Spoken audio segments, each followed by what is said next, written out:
l'extrêmomètre, c'est le test de l'extrêmomètre. C'est le test de l'extrêmomètre. Bonjour et bienvenue dans ce test de l'extrémomètre.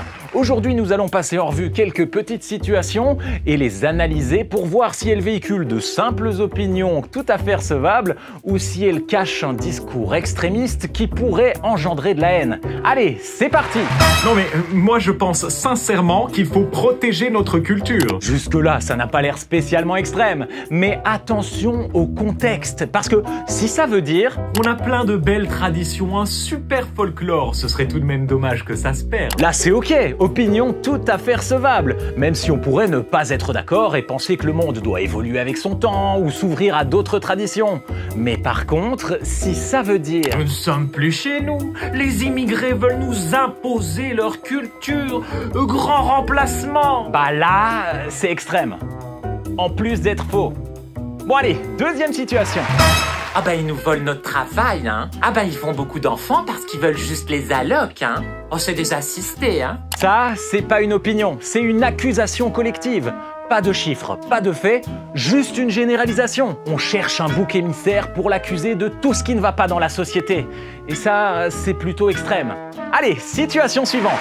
Ne faites pas confiance aux médias. Ils nous mentent, nous cachent la vérité et nous manipulent. Dire que certains médias sont biaisés ou véhiculent parfois de la désinformation, c'est vrai. Mais dire que tous les médias sont coordonnés pour manipuler la population, c'est une théorie complotiste, une réalité parallèle qui n'existe pas.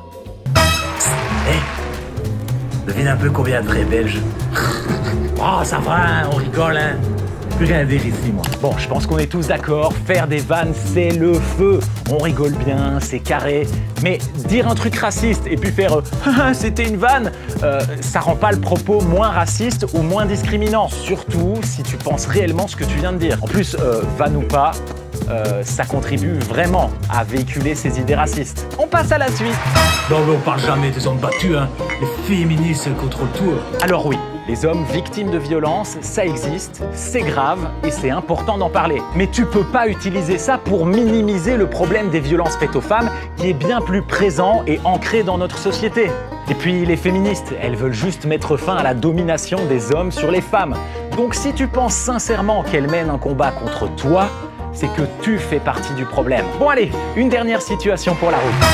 Ah, on se les pèle aujourd'hui, hein. Hein? Ah bah là, on la ramène moins avec le réchauffement climatique, hein, les écolos. Bah non, faut pas tout whip-in comme ça. Là, en disant ça, on mélange météo, genre le temps qu'il fait aujourd'hui, et climat, les tendances météo sur le long terme. Et à ce niveau-là, il n'y a pas de débat. Les experts sont clairs et formels, le dérèglement climatique existe et c'est scientifiquement prouvé. Par contre, faut pas non plus tomber dans l'extrême inverse, en mode... Quoi? T'as pris l'avion pour aller en vacances?